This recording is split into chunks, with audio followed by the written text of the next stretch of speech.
주님 말씀하시면 내가 나아가리라. 주님 뜻이 아니면 내가 멈춰서리라. 나의 가는 서는 것 주님 뜻에 있으니 오 주님 나를 이끌소서. 다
예수님이 십자가에서 순종하신 그 순종이 우리의 순종이 되기를 원합니다.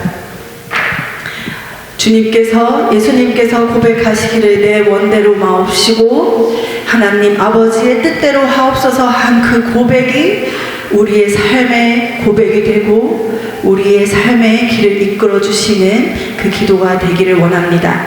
그렇게 우리가 예수님을 따라갈 때 정말 우리에게 말할 수 없는 그 큰 기쁨과 복된 길이 약속되어 있다는 것을 우리는 정말 크게 믿음으로 나가기를 우리 이 시간에 다 함께 기쁨으로 찬양하겠습니다.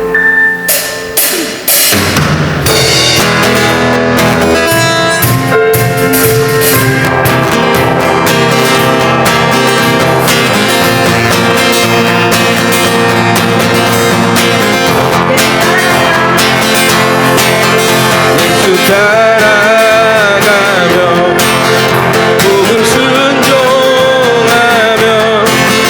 우리 행할 길 완하겠네. 주를 의지하며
시간에는 다 같이 일어나셔서 민예송으로 예배를 시작하겠습니다.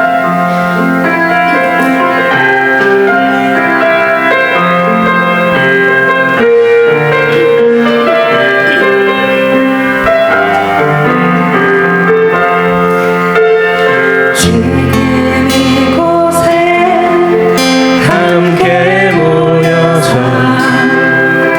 예배를 드리며 나가네. 이 땅의 것이 아닌 하늘의 것을 구하며 그분 앞에 영광을 드리네. 지금 이곳에 이곳에 함께 모여서 예배를 드리며 나가네. 땅의 것이 아닌 하늘의 것을 구하며 그분 앞에 영광을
영광 높이 드리세. 찬양 받기에 합당하신 주님이 우리의 찬양을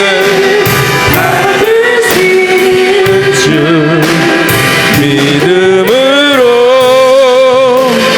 경배하며 나아가네. 우리 주님께 영광 높이 드리세. 찬양 받기에 합당하신 주님이 우리의 찬양을 받으시는 줄. 믿음으로 경배하며 믿음으로 경배하며 나아가네. 우리가 지난주에는 예수님의 마지막 만찬을 함께 살펴보면서 가룟 유다의 그 배신에도 불구하고 끝까지 사랑해 주시고 또 기회를 주시는 예수님에 대해서, 그 예수님의 크신 사랑에 대해서 함께 살펴봤습니다. 모쪼록 우리 귀한 성도님들 한 분 한 분이 이처럼 끊임없이 우리에게 또 기회를 주시는 그 인내 하나님의 크신 사랑을 입은 자라는 사실 잊지 않고 살아가는 저와 여러분들이 되었으면 좋겠습니다. 오늘은 그 마지막 만찬 이후 예수님께서 겟세마네에 가서 기도하신 내용을 함께 살펴보면서 우리가 신앙생활을 하면서 왜 기도를 멈추는 것이 안 되는가, 왜 우리 주님께서 쉬지 말고 기도를 멈추는 것을 기뻐하지 않으셔야 하는가에 대해서 함께 살펴보는 시간을 가졌으면 좋겠습니다. 첫 번째로 우리가 기억하셔야 될 것은 우리가 인생을 살아가면서 흔들릴 때가 있습니다. 목사로 살아가는 저 또한 제 신앙이 흔들릴 때도 있고 제 생각이 흔들릴 때도 있고 막 감정이 파도를 칠 때가 너무나 많습니다. 그럼에도 불구하고 흔들리는 것 괜찮습니다. 다만 꼭 기억하셔야 될 것은 기도를 멈춰서는 안 된다는 것입니다.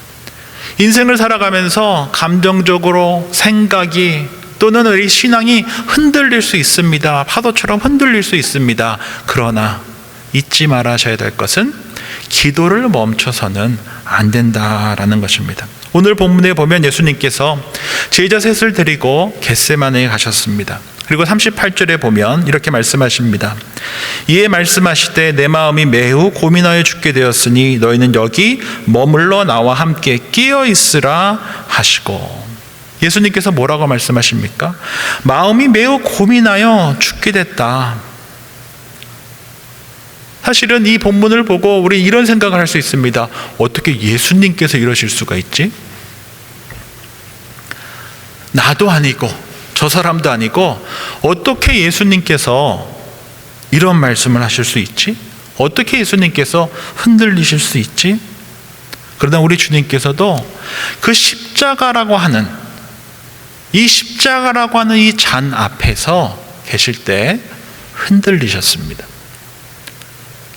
그러니 저와 여러분들 또한 흔들리는 것 괜찮습니다. 다만 결코 잊지 말아야 할 것은 기도를 멈춰서는 안 된다라는 것입니다. 예수님께서도 기꺼이 지실 수 있는 십자가가 아니었다는 것입니다. 십자가는 예수님마저도 피하고 싶으셨던 것이었습니다. 죄와 사망의 그 무게가 결코 가볍지 않았기 때문에 예수님마저도 피하고 싶으셨던 것이 바로 십자가였습니다. 그리고 이어서 39절에 보면 예수님께서 두려운 가운데 다음과 같이 기도하십니다. 조금 나아가사 얼굴을 땅에 대시고 엎드려 기도하며 이르시되 내 아버지여 만일 할만하시거든 이 잔을 내게서 지나가게 하옵소서. 그러나 나의 원대로 마시옵고 아버지의 원대로 하옵소서 하시고, 39절에 보면 조금 나아가사라고 되어져 있고 누가복음 22장 39절에 보면 돌을 던질 만큼 가서라고 되어져 있습니다. 이게 무슨 말이냐면 기도하는 소리가 들리지 않을 만큼 떨어진 곳에 가셔서 기도하셨다. 다른 말로 하면 예수님께서 기도하실 때 그 세 명의 제자가 듣지는 못했었다라고 이야기하는 것과 같습니다.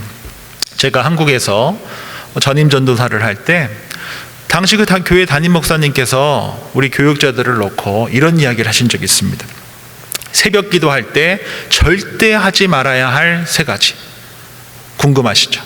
첫 번째가 뭐냐면 새벽 기도 왔을 때 목회자는 절대로 성도님의 얼굴을 뚜렷하게 쳐다봐서는 안 된다 그랬어요. 그렇지 않겠습니까?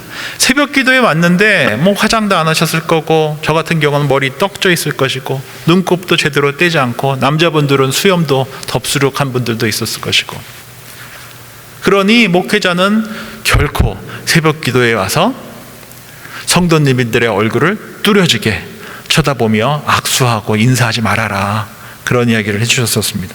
두 번째, 절대로 새벽 기도 때는 키가 높은, 뭐 대부분 찬송가가 다 키가 높지만 절대로 새벽 기도에 와서는 키 높은 찬송가를 선택하지 말아라. 그렇지 않겠습니까? 인도하는 목회자도 삑살이 날 것이고 함께 찬양하는 성도님들 또한 참 힘드실 것이고, 그러니 뚜렷하게 보지도 말고 키 높은 찬양을 선택하지 말고 좀 낮은 찬양을 해라 하셨고, 마지막에 저에게 이야기한 것이 절대로 기도의 자리에서 옆 사람 기도하는 거 듣고 앉아 있지 말아라 그러셨어요. 안 그러신 것 같죠? 기도하러 오신 분들 중에 굉장히 많은 분들이 기도하지 않고 옆에 분 기도하는 소리를 듣고 앉아 있는 분들 제법 됩니다. 아닌 것 같죠? 저 아닌데요? 다 압니다. 저도 그랬었고, 기도하러 왔는데 하나님께 기도하지 않고 앉아서 옆에 하시는 분 그 기도 소리만 듣고 계시는 거예요. 그래서 새벽 기도 왔을 때 세 가지 하지 말아라. 너무 뚜렷지게 쳐다보지 말고, 키 높은 찬양 송가하지 말고, 그리고 옆 사람 기도하는 거 듣고 앉아있지 말아라. 이야기를 하신 적이 있습니다. 예수님께서 겟세마네에서 기도하실 때 제자들은 예수님의 기도 소리를 듣지 못하셨습니다. 근데 사실 들었다 한들 제자들이 이해를 하지는 못했을 것입니다. 예수님께서 홀로 떨어지셔서 얼굴을 땅에 대시고 아주 처절하게 기도하셨습니다. 아버지여, 만일 할만하시거든 이 잔을 내게서 지나가게 하옵소서. 성경책에 있으시면 여기에 만일 할만하시거든의 밑줄을 치면 좋을 것 같습니다. 무슨 의미냐면, 다른 말로 하면 다른 방법이 있으면 하나님의 뜻은 알겠습니다. 그런데 이 십자가가 아닌 다른 방법이 있으면 좀 다른 방법으로 하고 싶습니다라고 간곡하게 하나님께 기도했던 것입니다. 이 십자가를 좀 지나가게 해달라고 기도하셨던 것입니다. 예수님마저 흔들리셨던 것입니다. 우리가 신앙생활을 하면서도 사실은 이 완벽주의에 사로잡혀 있을 때가 많습니다. 우리 스스로는 완벽주의가 아니다 라고 말을 하지만 통계에 보면 약 80%의 사람들이 완벽주의자라고 합니다. 그리고 20% 또한 완벽주의인데 완벽주의인지 모르고 살아간다고 합니다. 한번 스스로에게도 질문해 보십시오. 나는 완벽주의자인가? 아니라고 말씀하시겠지만 사실은 대부분의 사람들이 완벽주의자입니다. 모든 면에서 완벽주의는 아니겠지만 사실은 우리가 굉장히 완벽을 추구한다라는 것입니다. 저는 완벽주의가 나쁘다고 생각하지 않습니다. 일중심적이고 책임감 있는 태도이며 열심히 하는 것이기 때문에 결코 나쁜 것이 아닙니다. 일단 맡기면 완성본을 주기 때문에 완벽주의자들에게 일을 맡기는 것은 너무나 좋은 일입니다. 그러나 완벽주의 성향이 너무 강하다 보면 두 가지 우를 범하게 됩니다. 첫 번째가 뭐냐면 지나치게 목표만 중요하게 생각합니다. 그래서 어떻게 운전하시냐면 몬트리올에 가야지 하면 쉬지 않고 한 120에서 130 사이로 700km를 옆에 한 번도 안 보고 운전대랑 길만 보고 쫙 갑니다. 그러다 보면 뭐가 없습니까? 아무런 추억이 없습니다. 아무런 기억이 없습니다. 뭐만 봤어요? 운전대랑 길만 본 것입니다. 다른 말로 하면 완벽주의자들은 이런 경향이 있습니다. 너무 목표 중심적이다 보니까 시간에 매여서 빨리 가야지, 빨리 해내야지. 여기에 사로잡히는 경우가 너무나 많다는 것입니다. 그래서 한국에서 이 심리학자로 잘 알려진 야주대학교 김경일 교수 같은 경우는 이 목표의식을 갖는 것보다 여정의식을 갖는 것이 중요하다라는 이야기를 했어요. 너무 목표 중심적으로 있다 보면 시간만 줄이려고 부단히 애를 쓰다 보니 여정이 없는 것이에요. 여정의 의식을 갖다 보면 옆 사람도 살피게 되고 주변도 살피게 되고 또 추억도 갖게 되고 좋은 만남도 갖게 되는데 목표의식만 있다 보면 빨리 가야지에 사로잡혀서 모든 것을 다 놓쳐버린다는 것입니다. 두 번째로 너무 지나치게 완벽주의적 성향이 있다 보면 모든 일을 어떻게 생각합니까? 이분법으로 생각합니다. All or nothing. 흑백으로 생각합니다. All 아니면 nothing입니다. 너무 극단적입니다. 성공 아니면 실패로만 여깁니다. 인생을 살아가면서 우리가 경험하게 되는 수많은 흔들림을 뭐로 보게 됩니까? 실패로 보게 되어 있다는 것입니다. 여정으로, 과정으로 성숙의 자리로 나아가는 그런 단계로 보지 않고 나는 실패했어, 나는 성공했어, 이분법적으로 생각한다라는 것입니다. 우리가 신앙생활을 하면서 인생을 살아가면서 흔들려도 괜찮습니다. 왜요? 우리 주님께서도 흔들리셨기 때문에 그렇습니다. 그러나 중요한 것은 그 흔들리는 여정 속에서도 기도의 자리를 지키는 것만큼은 너무나 중요하다라는 것입니다. 빌립보서 4장 6절 7절 말씀입니다. 아무것도 염려하지 말고 다만 모든 일에 기도와 간구로 너희 구할 것을 감사함으로 하나님께 아뢰라. 그리하면 모든 지각에 뛰어난 하나님의 평강이 그리스도 예수 안에서 너희 마음과 생각을 지키시리라. 흔들릴 때가 있습니까? 괜찮습니다. 흔들려서 죄책감을 갖게 되십니까? 그럴 필요 없으십니다. 흔들려도 괜찮습니다. 다만 기도의 자리를 지키는 것만큼은 결코 잊으시면 안 됩니다. 저희가 새롭게 구역이 편성되었습니다. 지금 구역장님과 함께 대신방을 하고 있고 또 다음 주면 구역 상견례도 하게 될 텐데 저는 이 구역이 정말 그런 곳이 되었으면 좋겠습니다. 우리가 일생을 살아가면서 매번 흔들립니다.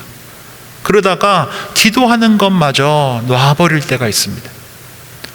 그러나 구역의 모임에 함께 모여서 삶을 나누고 말씀을 나누고 나의 흔들리는 삶을 이야기하다가 구역에서 함께 기도해주면 함께 기도하다 보면 무엇을 놓지 않게 됩니까? 기도하는 것을, 이 기도의 끈을 놓지 않게 되어 있습니다. 모쪼록 우리 귀한 배려하는 장로교회, 특별히 우리 구역이 우리 함께 기도의 끈을 놓지 않는 흔들리는 삶 속에서 함께 기도하는 그런 아름다운 공동체가 되기를 주의 이름으로 축원합니다.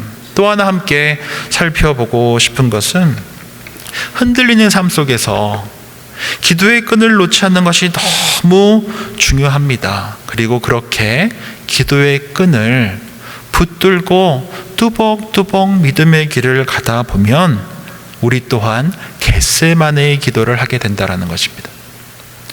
나의 뜻이 아니라 주의 뜻이 이루어지게 해주십시오. 그렇게 우리의 기도와 상황과 생각과 감정과 모든 선택들이 하나님의 뜻에 조율되어져 있는 것을 경험하게 됩니다. 바로 그 기도가 겟세마네의 기도입니다. 예수님께서는 겟세마네에서 얼굴을 땅에 대고 기도하셨습니다. 얼마나 두려우셨으면 제자 셋을 데리고 가셨을까, 이런 생각도 듭니다. 그러나 제자들은 예수님께서 마주하셨던 이 십자가의 공포, 죽음과 사망의 그 권세의 그 공포를 전혀 공감하지 못했습니다. 예수님께서는 그 십자가의 공포에 흔들리시며 기도하셨습니다. 몇 번이나 하셨습니까? 한 번입니까? 아닙니다. 두 번입니까? 아닙니다. 예수님께서 똑같은 기도를 3번이나 하셨습니다. 42절 말씀 제가 읽어드립니다. 다시 두 번째 나아가 기도하여 이르시되 내 아버지여, 만일 내가 마시지 않고는 이 잔이 내게서 지나갈 수 없거든 아버지의 원대로 되기를 원하나이다 하시고, 이 첫 번째 기도와 이 두 번째 기도를 잘 살펴보시면 조금 바뀐 것을 보게 됩니다. 첫 번째 기도하실 때는 아버지여, 만일 하실만 하시거든 이 잔을 좀 옮겨주십시오 라고 기도하셨습니다. 그러나 내 뜻대로 하지 마옵시고 주의 뜻대로 해주십시오 라고 기도했다면, 다른 방법이 있으면 이 십자가를 좀 피하고 싶습니다, 피할 방법이 없습니까? 라고 기도하셨다면, 두 번째 기도하실 때는 기도의 내용이 바뀐 것을 보게 됩니다. 42절에 보면 내 아버지여, 만일 내가 마시지 않고는 이 잔이 내게서 지나갈 수 없거든 아버지의 원대로 되기를 원하나이다.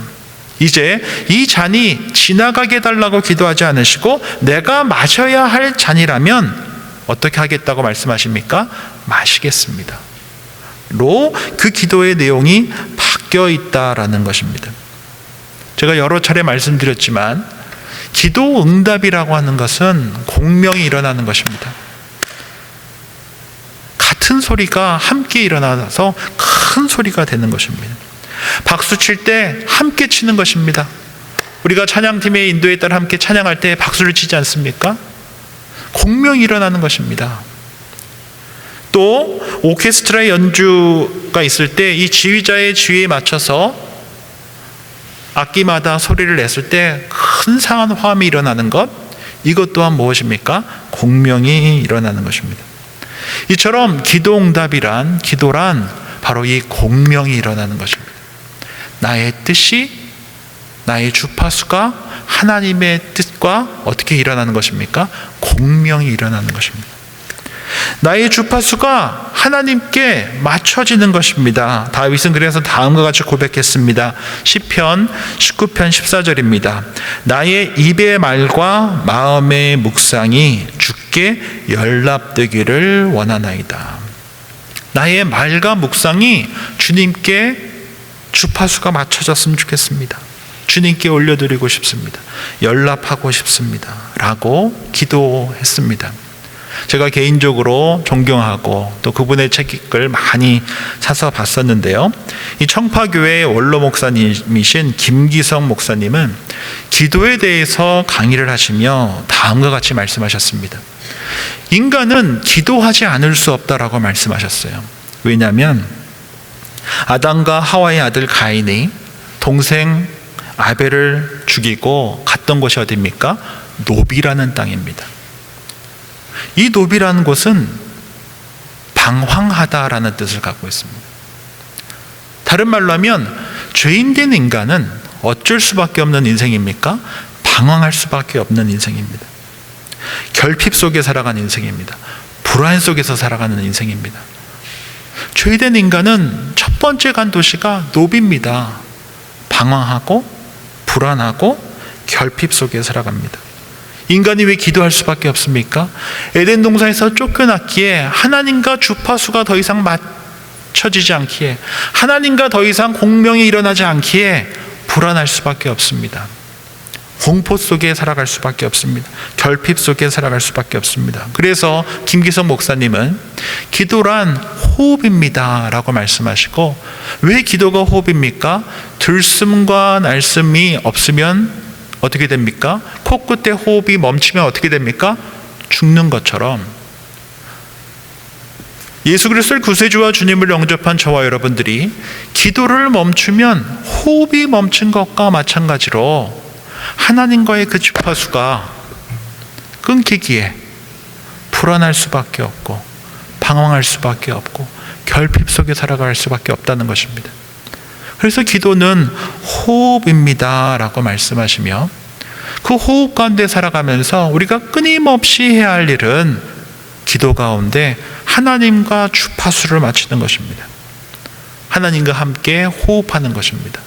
하나님보다 앞서가지 않는 것입니다. 하나님과 함께 동행하며 호흡을 맞춰가는 것입니다. 그래서 기도가 호흡이며, 기도 없이 우리는 바른 삶을 살 수 없다라고 말씀하십니다.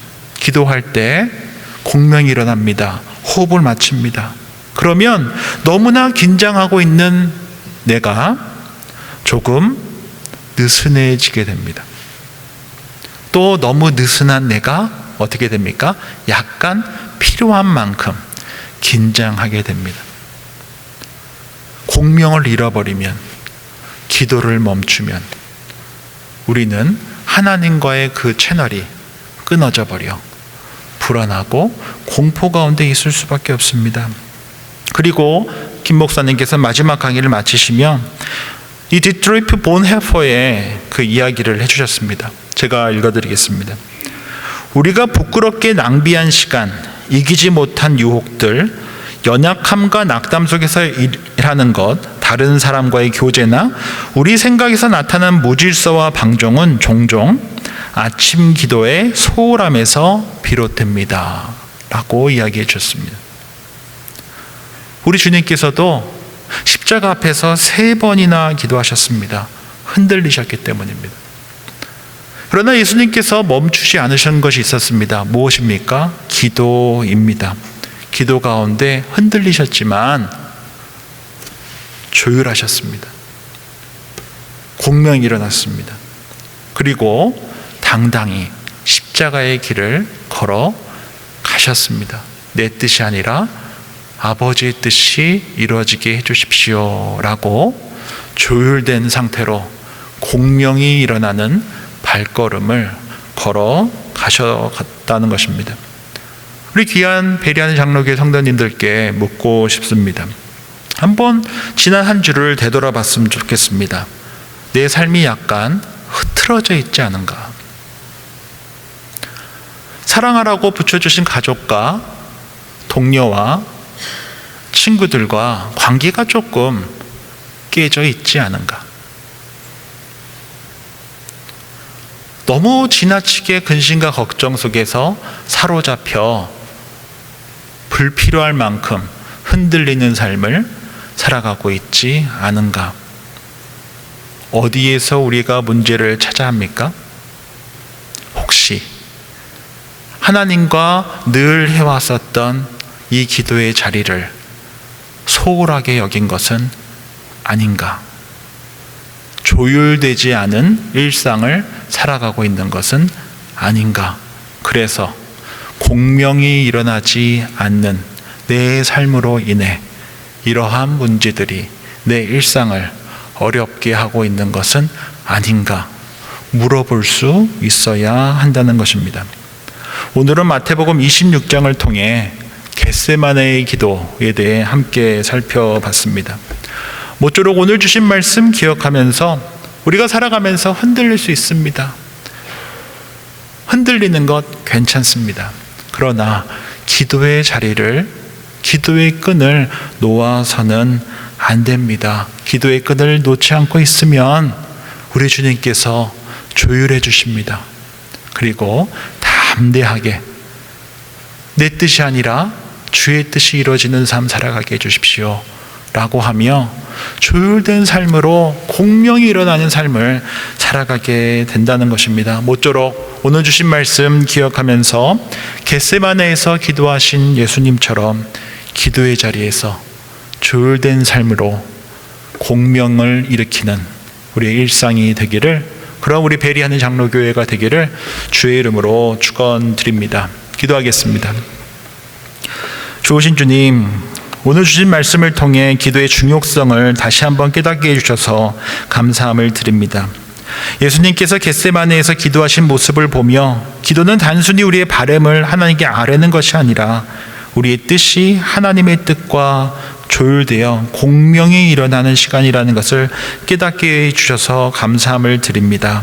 주님, 우리의 삶이 때로는 흔들리고 두려운 순간이 찾아올지라도 기도의 자리를 지킬 수 있는 우리들 되게 해주십시오. 그렇게 주님께 조율되어 공명이 일어나는 삶 살아가게 해주십시오. 그러한 배리하는 장로교회 되게 해주십시오. 한번 사랑하시면 끝까지 사랑하시는 예수님의 이름으로 기도드립니다. 아멘.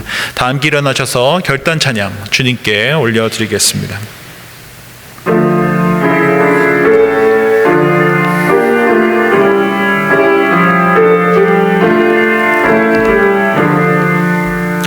나 맡은 본분은 그 주를 높이고 문 영혼 구원 얻도록 잘 인도함이라. 부르심 받들어 내 형제 섬기며 그 주의 뜻을 따라서 내 정성 다하리. 주 앞에 모든 일 잘 행케 하시고 이후에 주님 배울 때 상 받게 하소서. 나 항상 깨어서 늘 기도드리며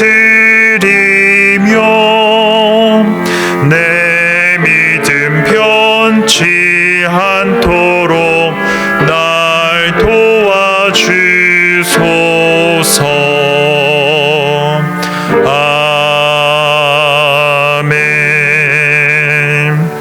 이제는 우리 주 예수 그리스도의 은혜와 하나님 아버지의 무한하신 사랑과 성령의 교통하심이 오늘 말씀을 마음에 새기고 기도를 멈추지 않고 기도의 자리를 지키며 주님의 뜻에 조율된 삶을 살아가기를 다짐하고 결단하는 주님의 사람들과 베리한인 장로교회 위에 이제로부터 영원까지 함께 하시기를 간절히 축원하옵나이다. 아멘.